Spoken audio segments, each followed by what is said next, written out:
So for those who don't know, there was this wonderful moment that happened several months ago now where they took down the statue of Ryerson outside of Ryerson University.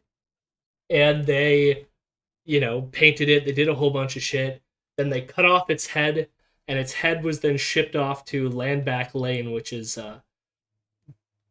part of the Six Nations, but it's close to the town of Caledonia that was encroaching on their territory. So Egerton Ryerson, Ryerson, the statue's head is standing on a pike on an indigenous reserve right now. So the reason for that is because Egerton Ryerson was I would describe as one of the architects of the residential school system. Now, part of that is going to come up in this clip where David Menzies is going to try to claim that history is not accurate. And so part of why I wanted to play this clip is to just show how sort of flat their and how surface level they're trying to deny the history is here. And the other part that's motivating us, so that happened to the statue, but what's in the news now and why David Menzies is talking about this is because University of Ryerson has decided to change its name, which is good.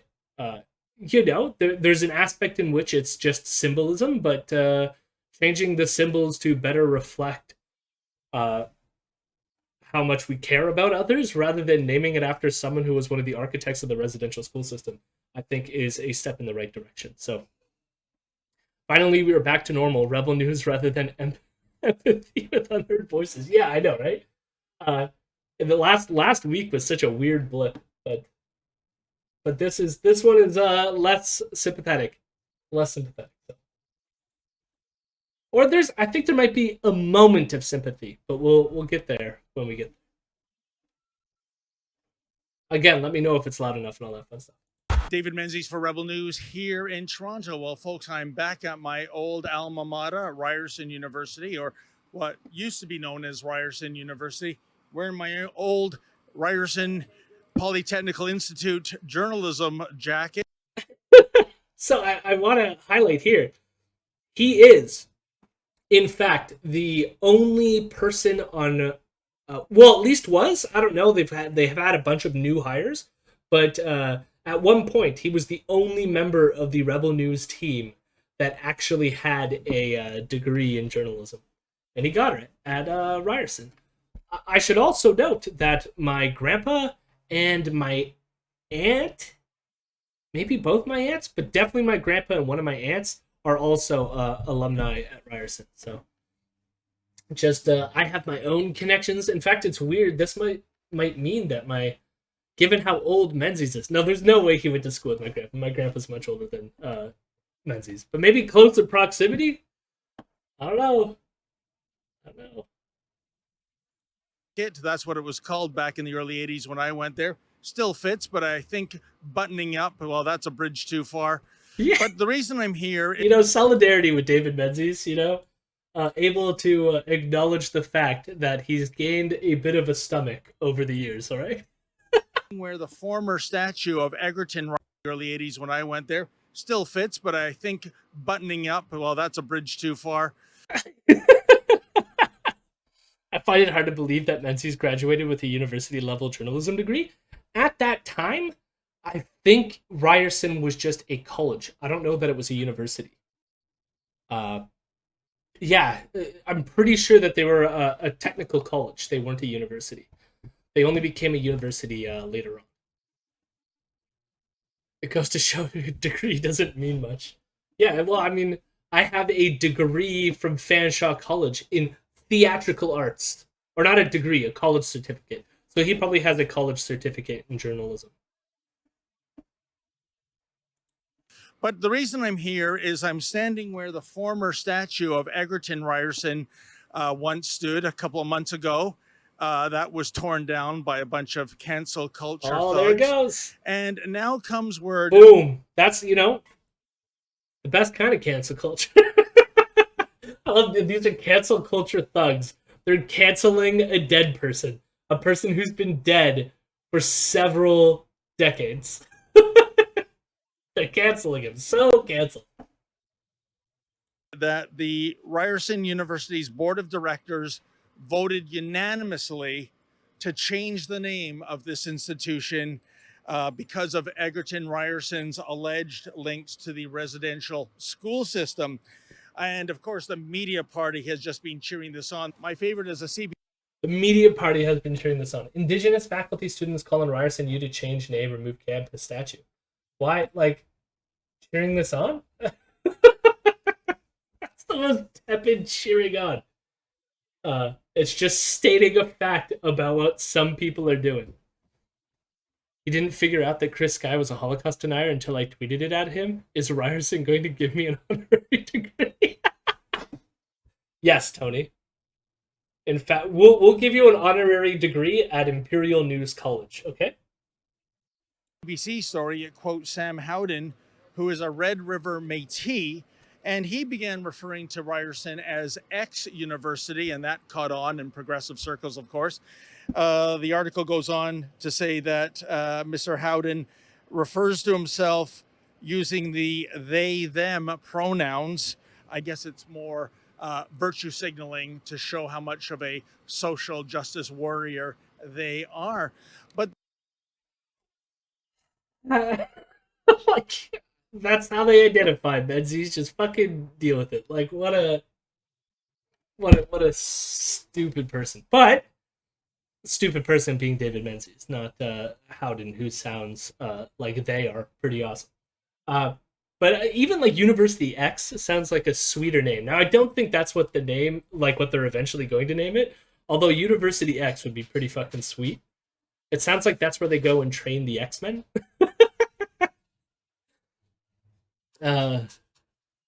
There's a new officer of health that follows Lauren Chen. Ontario is just that kind of place. Oh my god. Why? Why? I'm not even. I hope to never discuss Lauren Chen on this channel. I guess I just now have, but never again. The thing is, folks, this is sad because I think, as do many others, that Egerton Ryerson is getting a. I fucking love that. Land Back Lane is awesome. Props to them. Go follow them. Donate. Support them when you can. Bum rap, and if you don't trust me, please reach out to the recent issue of the Dorchester Review. It has a fantastic article called "The Imbecile Attack on Egerton Ryerson," subtitled "An Assault on Decency." And the article points out that Dr. Egerton Ryerson was. So notice what Menzies is doing here. This is what I love. So he's referring to this article. And let's see how he frames it again. I just want to be crystal clear on the language. Fantastic article called "The." Please reach out to the recent issue of the Dorchester Review. The Dorchester Review, okay? It has a fantastic article called "The Imbecile Attack on Egerton Ryerson," subtitled "An Assault on Decency." And the article points out that. So he's going to cite this document, which again is in some random thing called the Dorchester Review, okay? And he's going to use this as evidence that there's something wrong with the history, or what these activists claim is the history surrounding Egerton Ryerson, right? In particular, they want to downplay the extent to which Egerton played a role in the creation of the residential schools. And so he's now quoting from this article, and I guess we'll just listen to what the particular quotes. The article's longer, but it's not worth reading, but we'll just listen to what David Menzies is going to quote from it. Dr. Egerton Ryerson was one of the most influential figures in the history of Upper Canada, and was in his day considered the very paragon of the forward-looking, progressive, inclusive, worldly intellectual. He was a beacon of educational reform, a fighter against injustice of all sorts, and a kind and generous man. A Methodist minister, he pushed for religious equality and has long been celebrated as the founder of Ontario's public school system. It should be noted, however, that Ryerson University's Aboriginal Education Council issued a paper back in 2010 declaring that Dr. Ryerson had played a defining role in establishing residential schools.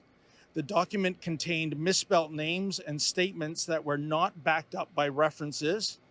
Based on limited research, it included material from a discredited, defrocked United Church minister and was not subject to peer review, nor was it circulated outside a small circle of administrators.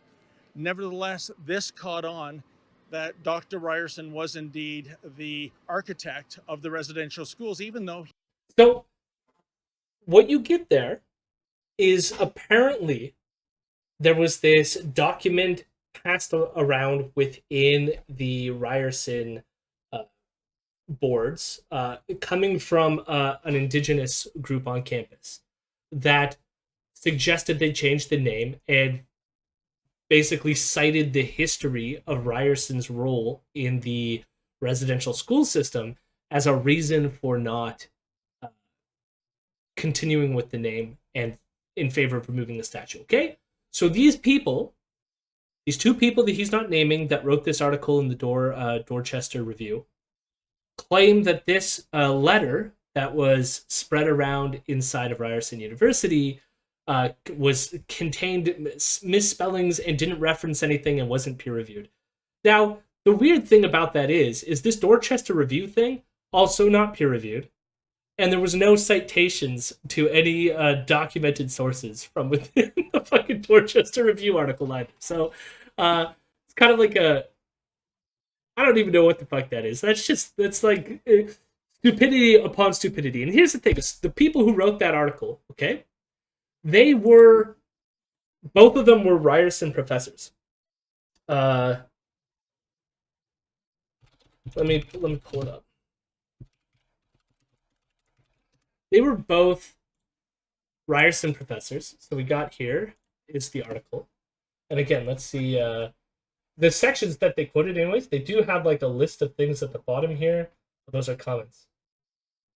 Even then, like they have some sources like listed out here, but like within the text, there's no footnotes to like where they got this information from. But they are historians, and they happen to both be professors at Ryerson University. So, and I'm just going to use Ryerson University as a easy shorthand so we know what I'm talking about, even though that won't be its name for too long. So hooray!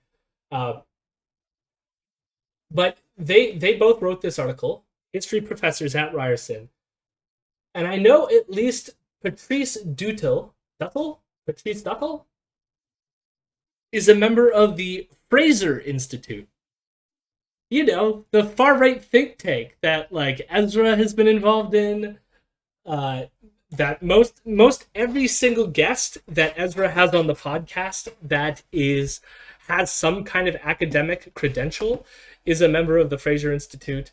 They're a think tank. They get funding from Koch money, all that shit. So this is the type of people that we're dealing with here. And of course, they're old white dudes. I know Ronald Stagg, he teaches history, I guess, but Patrice Dutil, I think, does like a public policy or something like this. So old white dudes at universities trying to be like, well, you got the history wrong. Okay? I also want to note that this Dorchester Review thing, it describes itself as robustly polemical, and it's an outlet for elements of tradition and culture inherent to the Canadian experience that failed to conform to a stridently progressivist narrative. And ironically that they want to hire that somehow Egerton was just this like beacon of justice, just such a lovely dude. But they're also the types of people who want to deny any and all progress. They're against the progressivists who want to, I don't know, make society better. So, moving on from that, I want to get to just the basics of why we know about Ryerson's involvement. And look at this. I'm going to blow some people's minds here, but we're going to use this great resource. It is called Wikipedia. Now, before people lose their minds and go, how dare you use Wikipedia?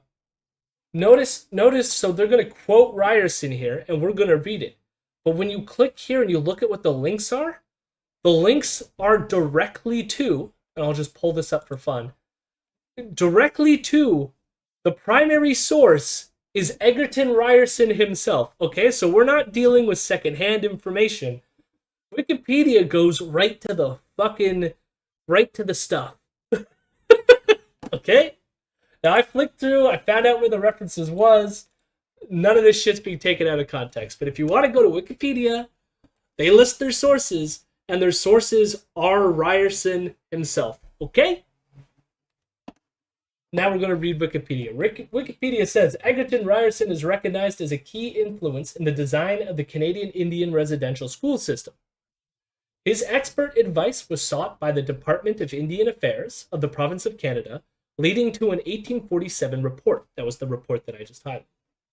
More than 50 years later, and 16 years after Ryerson died. Okay, so this is part of the obfuscation that they want to make. They want to say that because this was not created, the residential school system was not put into place until after he died. Therefore, I don't know if magic, he's not involved with it. But as we'll read on, he clearly had a connection to it. So more than 50 years later, and 16 years after Ryerson died, Ryerson's recommendations for Aboriginal schools were appended to the first publication in 1898 of Statistics Respecting Residential Schools. So basically what happened here is they used Ryerson's work already promoting the idea of a residential school system and used that and sort of referred to Ryerson when they implemented the residential school system. Okay? So here's a quote by Egerton Ryerson within that report, okay? Agriculture being so this is the quote. Agriculture being the chief interest and probably the most suitable employment of the civilized Indians, I think the great object of industrial schools should be to fit the pupils for becoming working farmers and agricultural laborers, fortified, of course, by Christian principles, feelings, and habits. So the idea is these people are essentially laborers. We should force them into that, and we should also make them Christian, and by doing so, remove any aspects of their culture. This is part of what Ryerson was designing the system to do, and it was taken and implemented with his thoughts in mind. Okay? Ryerson's argument in 1847 that indigenous people should be educated in separate boarding schools that were denominational, English only, and agriculturally, industrially oriented, so again, English only, can't speak your indigenous languages, was the framework used in Canada's residential school system.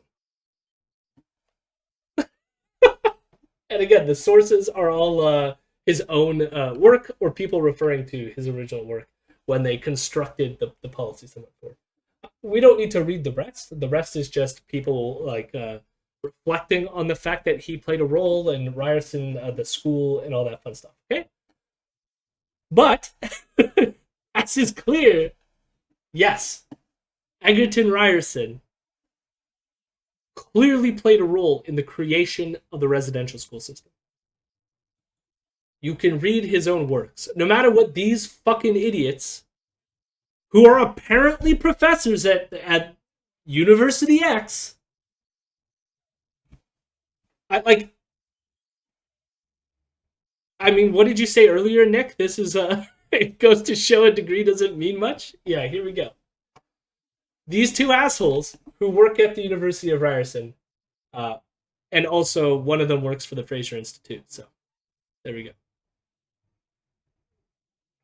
Isn't that fantastic? Fantastic. So it's amazing as well that all David has.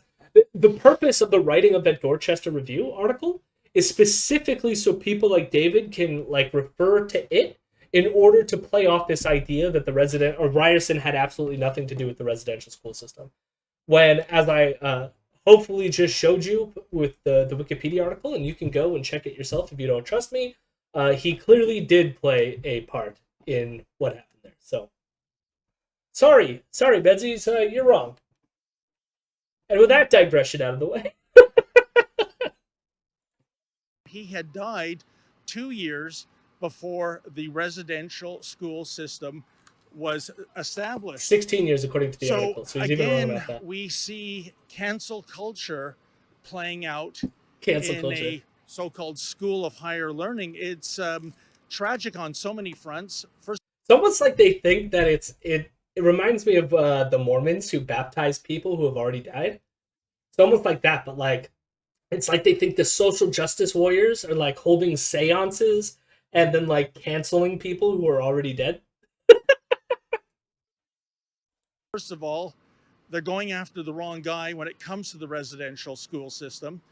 Um, Pierre Trudeau, Justin's father, he was the last prime minister to sign off on that. I don't see those statues being torn down. Let's tear down the statues of Pierre Trudeau. Like, if you want to go there, David, let's fucking do it. Let's tear it down. Mr. Prime Minister, tear down those statues. Nor do I want them to be torn down. But this is the way it is. Now, back when I went to university, you were taught how to think. These days, you are taught what to think. And if you don't think that certain approved way, there will be consequences when it comes to dealing with the cancel culture mob. And to paraphrase Tina Turner, what does truth have to do with it?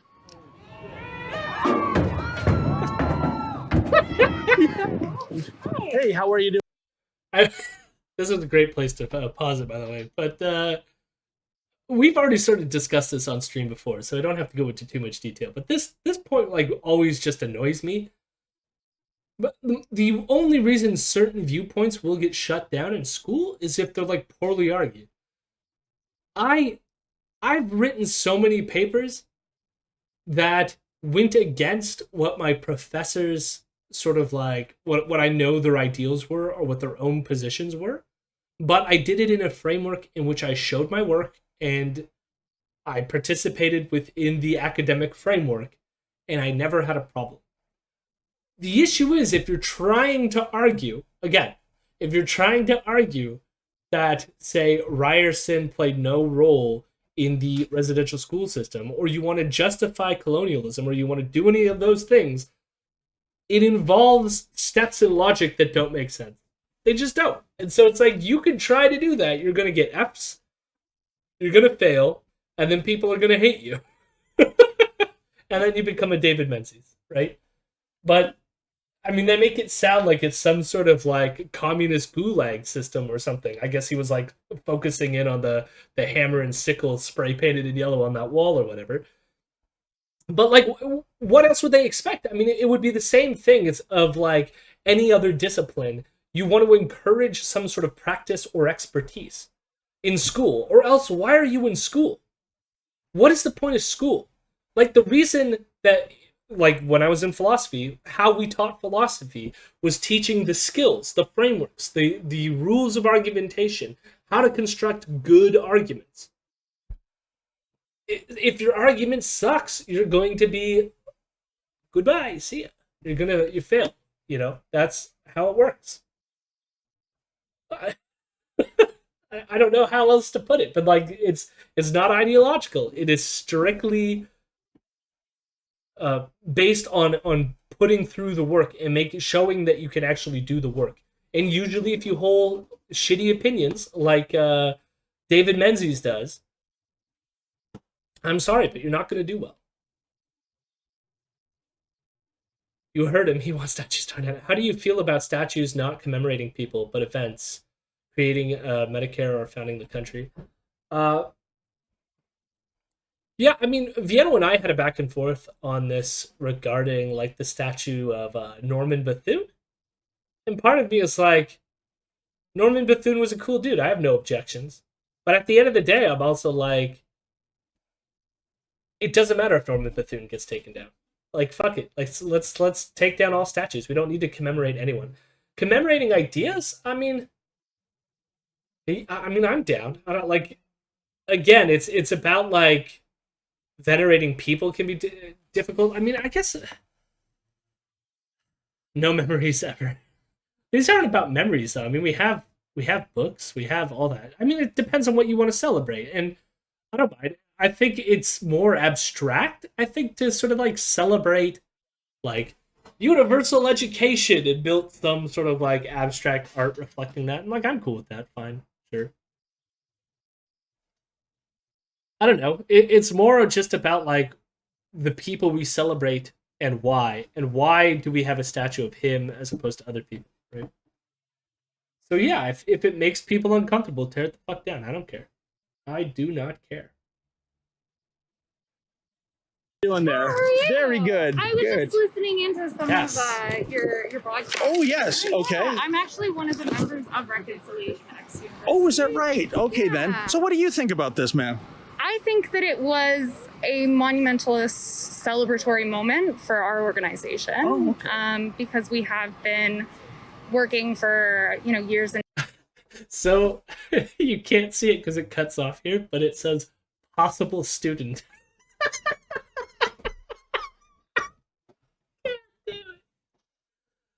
So this person apparently, I mean, possible student, is saying that what happened. No, I mean, the interesting thing is this person came to them and was like, "Hey, I overheard you. I actually think what the university did was good." So, I mean, I would not engage with Rebel News. She probably doesn't know who the hell Rebel News is, but she's coming to tell them, or they're coming to tell them that I disagree with your analysis. So let's hear them out. And thank you, Elron, for the subscription. You know how you can reward that subscription? Sharing the video in chat. Oh, I didn't know that you were coming to join me. I said I'd be late. Oh, hello, everyone. Sorry, I'm late. That is all right. I think I am sharing it now. Now let's hear this person. Oh my god! So I'm reading the finer print of this thing. So it says possible student, and then it says alleged Reconciliation X University group member. Okay, and they spelt reconciliation WRECKONCILATION. Okay, and I don't know if there's actually a group. It would be interesting if there's actually a group on campus that's called Reconciliation and spells it that way. Or if like Rebel is doing that as like an insult to reconciliation. I don't know. I don't know. I don't know. If anyone else knows, let me know. But I just noticed that. That's funny. So let's hear what they have to say. and actually decades, the Indigenous faculty and staff have been bringing this forward. As of 2017, the university actually made an unofficial decision to change the name when the Colonialism 150 campaign was being run by the RSU at the time. Okay.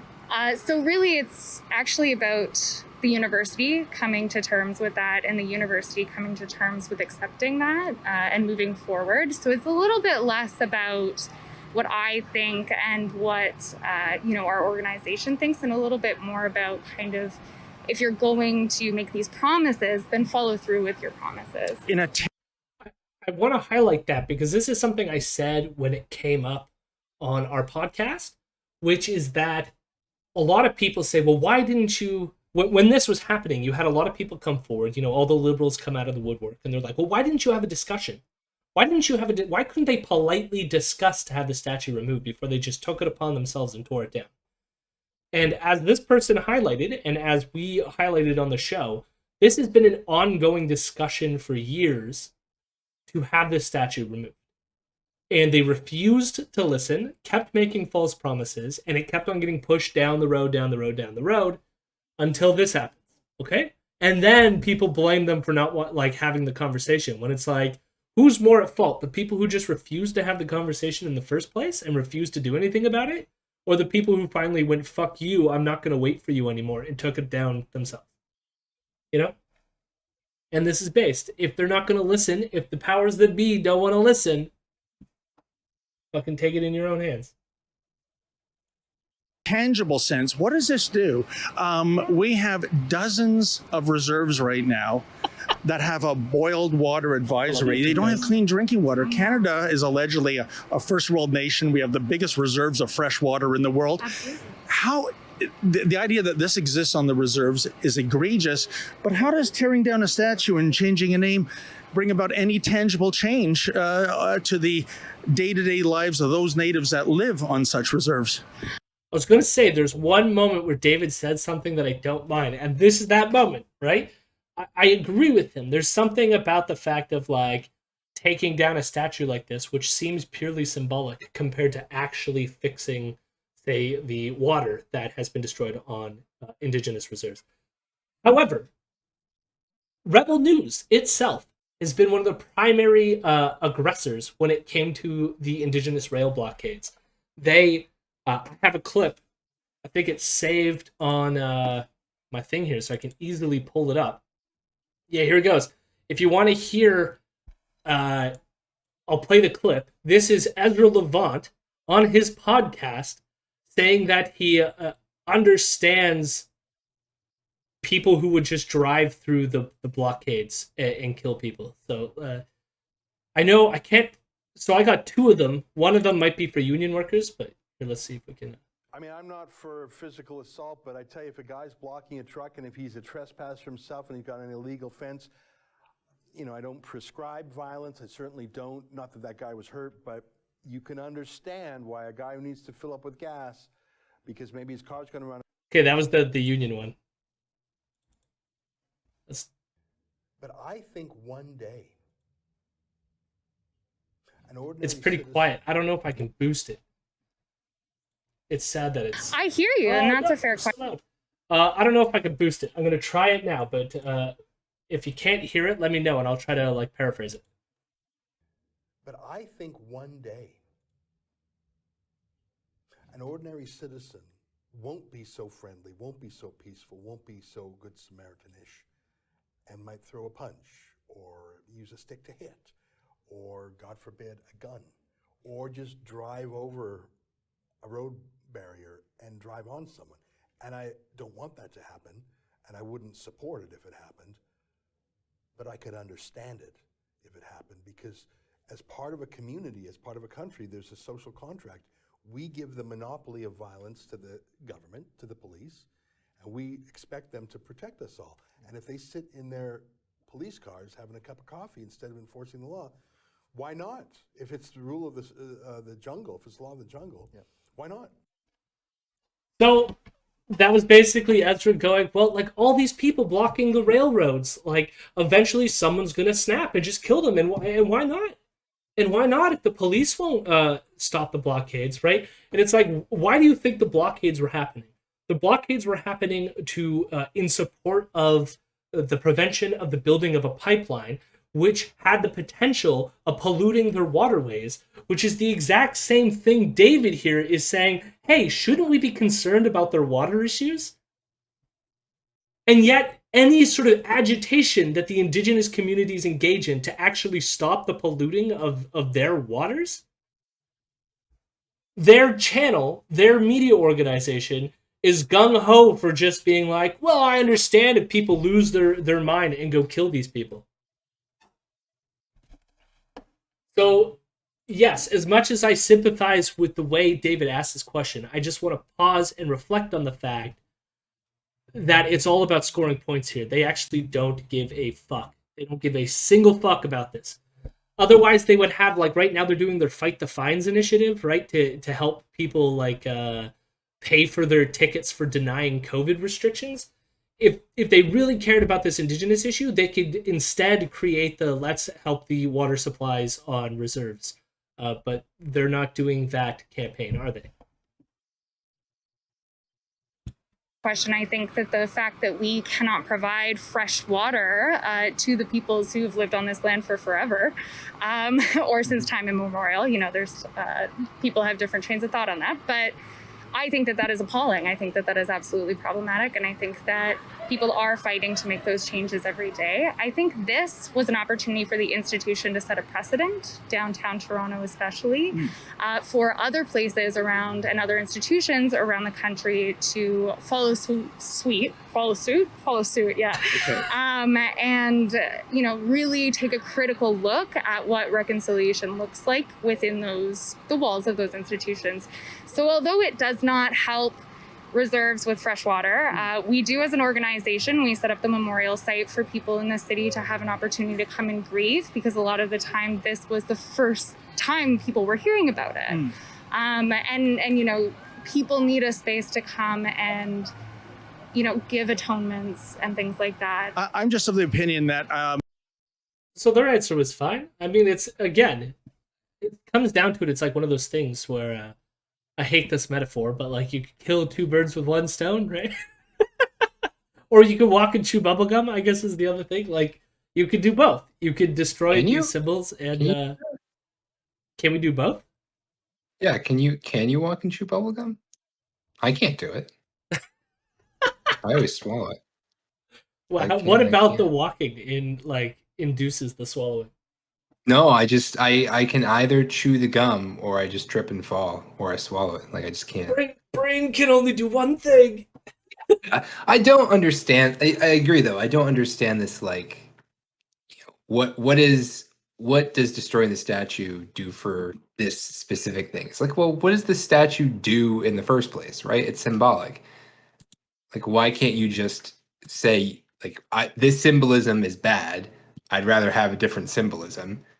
That's all it needs to be. We can still go and do like the good fight of I'm a little bit drunk of getting the fresh water to people. You know, we could like you said, we could do both. Yeah, I mean, there's also just you know, setting up a water filtration system. I think it involves a few more steps in engineering that is a bit more complicated than just grabbing a statue and yanking it down. So I can respect the fact that one of these things is being done out of desperation, right? Like, where the other one won't necessarily come about due to desperation. It's not like somehow the engineering parts are just going to accumulate in Northern Ontario or where they're needed, you know. Destroying the statue is terrorism, makes other statues start feeling afraid. Hashtag statue rights. Right. You're right, chat. You know, in the months to come, the city is going to be renaming Dundas Street because of the alleged links to slavery that Dundas had. Yeah. The city's cost alone is going to be $6 million to change all the signage. Yeah. That's not to mention what it's going to cost private businesses to change all their stationery. What I'm saying, I'd rather see all those millions of dollars going into, like I said before, establishing clean water on reserves rather than just doing a name change. To me, this is all about optics, and it doesn't do anything tangibly. Before they give their answer, I want to stipulate here, like, I don't think that there are indigenous reserves under the jurisdiction of the municipality of Toronto, such that Toronto itself, that is like making sure that there's the signage change, can unless they're going to like take the money that they would spend on the signage change and like donate it, but I don't know that like municipal governments can donate like that. I don't know how that all works, but it seems like a really silly thing that David is stating here about the allocation of resources between different jurisdictions. But and I don't know if at the end of the day, I mean, like, it could have to do with allocations where, like, there could be a particular budget for signage and maybe they have $6 million in the pot that they can use. And it's not about, like, taking it from other things and other things losing, you know? Like, this is completely devoid of doing any of that sort of, like, accounting shit that goes on in city council. I think that you have a fair statement in saying that it is optical and symbolic. I think that it is a symbolic change. I think that tearing down statues really makes us question how we plan to commemorate history moving forward, right? You know, I heard a lot from the opposition or the other side that tearing down a statue, not us, we didn't tear down the statue, but tearing down the statue or changing the name would be erasing history. And I know that that's a common thread of discourse. But we're actually creating history as well. I want to remind people that you're creating history by eliminating history. And that's how history moves. It's a fluid thing and things change. They misspoke, and I feel so bad about that. But like, I feel like they didn't notice what they said, where it was almost like we're destroying history, as it sounds what they said. Yeah, it's a little. Well, like it's hard though, isn't it? Because Yeah. like they're a potential student. Like, there's gotta be like it's very good for the amount of adrenaline they must be feeling over this. I understand the gist of what they were trying to say, which is that like in the creative acts of destruction that are occurring, we're creating history, right? Right. But then it was like the framing of creating history by destroying it is not, because you're not Right. destroying the history. No, the history's there. They can figure. You're destroying the symbol of Right. what that thing represented. But that's not the same as destroying history. The history is written down. It's not going anywhere. And Right? you We could haven't rounded up the books and burnt the pagans or whatever, and like said, and we haven't put it down in the memory hole. It's there. You can go find it. We just don't want this particular racist thing up in front of everyone. And you can tell that's what they meant, because the way they framed it was, we're not erasing history by destroying the statue, was how they got onto this talking point. And then I guess it just got lost to them. Destroying the statue changes the timeline and retroactively closes the residential school. Oh my god. Life would be so messed up if that's how it worked. You destroy monuments and then it like alters the past, such as like it was as if the monument was never built in the first place. Change and how we collectively decide to move forward is a decision that we should make for the benefit of Indigenous people. Where do we draw the line? Right now it's Sir John A. Macdonald. Who's next? I think that what you're saying is fair. I think that what Washington. you're saying, I understand where it's coming from. I think that people are multifaceted. I think that nobody's perfect. And the way that we celebrate certain people throughout history in, monuments and things like that is actually a little bit problematic and a little bit authoritative, right? It takes up a lot of space, This area feels a little bit more calm actually now. Really? Was it that triggering to you when Dr. Egerton Ryerson's statue was here, ma'am? I think that it was very upsetting and it had a weight to it. I think it was heavy. I think that people were frustrated with having to come here and work in a capacity in which they were working in spite of the things that Egerton Ryerson did. One last question, I guess. I get what they're saying, but they clearly don't know what audience they're talking to, I feel like. They don't realize who David Menzies is, and so they don't realize how what they're saying is coming across. No. It's too bad. And the warning sign should have been when he said triggered there. They should have just had like immediately like something like whoop. Well, yeah, the thing is though too, you're forgetting like they're probably pretty young. They don't have as many years of experience as we do on like the triggered discourse, So it's and they're not, they're not you. They don't sit on their computer for 18 hours a day listening to fucking David Menzies and their bullshit.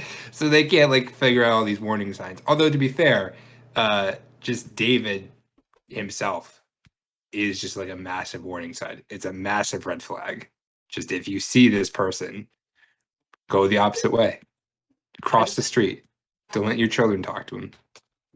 I have to say, since we're talking about the appearance of David Menzies, I was looking up a picture of him for a thumbnail for a video that we released.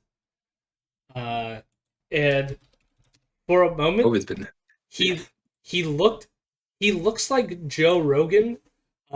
He looks like Joe Rogan with COVID. Did he?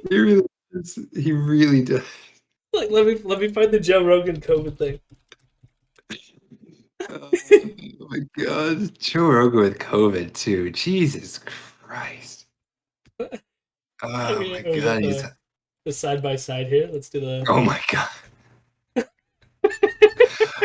I forgot how like just diseased Joe Rogan looked in that video. Yeah. Just he's like, I feel fine now. I feel good. I feel so much better after ivermectin and through the kitchen sink at it. Teacher, I'm just ready to go. Man, oh my god. What if we lived in the timeline though where Joe Rogan had died of COVID? Jesus Christ. Man. That would be the I'm not redemption saying- arc of our timeline. That would be I don't the want to beginning joke of about the, people. feeling the Earth cleansing itself. I don't wanna feel like joke that's about people a dying. joke that Joe Rogan has made himself. Okay, so Yeah, I I've mean, listened to his exactly. stand-up. We're not making the joke. Joe said it. Rogan, I did want to go ahead. apparently Sorry. he's COVID negative now. Is he? That's what Okay. Tukar says. Yeah. Well, okay. Well, fair enough, Joe. We'll see. We'll see. I hope that like $10,000 fucking day medication drip you took helped out. I'm sure the rest of us can afford that. What I was gonna say was, is David being like a little bit nicer to her than we've seen him be, or is he just like knowing that his audience is gonna eat this up and he doesn't have to be like a dick? You know, I felt the same thing, and I don't know. I mean, compared to last Is it week, because she looks like Lindsay Shepherd? no, I don't think that's it. I think it is. I think it's it. I think David's nice to white women is what it comes down to. That's a good possibility. I'm calling it now. I think there's a kindness in the fact that they walked up to him, Oh, okay. rather Well, than that could him be it. coming to them. But then I'm also like, I don't know if we're noticing something because again, remember last Friday, like both stories last Friday, David was like on the right side of things, being supportive of the Afghanistan people. So I don't know if there's also like a notch of like they're getting orders from somewhere to be nicer. I don't know. But at the same time, you notice with some of the way he's answering the questions that he's still problematic and still has all the. Well, he still works for Rebel Yeah. News, doesn't he? Yeah. But I just Is he- even is with he- the naming of the things like triggering and stuff like this, like either they're trying to hold some of it back, but they can't do it fully, or we're just noticing something that's not there. I don't know. Yeah. Hello, imperialists. Well, hello, Muta Supreme. Like, check out the rest of the video. I think this might be the end. I can't remember what David is going to be acknowledging here. Although I like this still. It makes him look like he's Indiana Jones right now, being like, we need to swing across this vine to find the hidden treasure. Ba, ba, ba, ba, ba, ba, ba, ba. Since Ryerson University is pretty much now defunct, what should it be called? See, that everybody's been asking that. I don't have an opinion on it. I don't think it should be named after another person. I think that Abolish everyone should Canada have University. an opportunity to come together Okay. and decide moving forward on a name that reflects values of the institution in the future. Abolish Canada Polytechnical. Hello, my rebels. Hello, my rebels. I'm a good boy.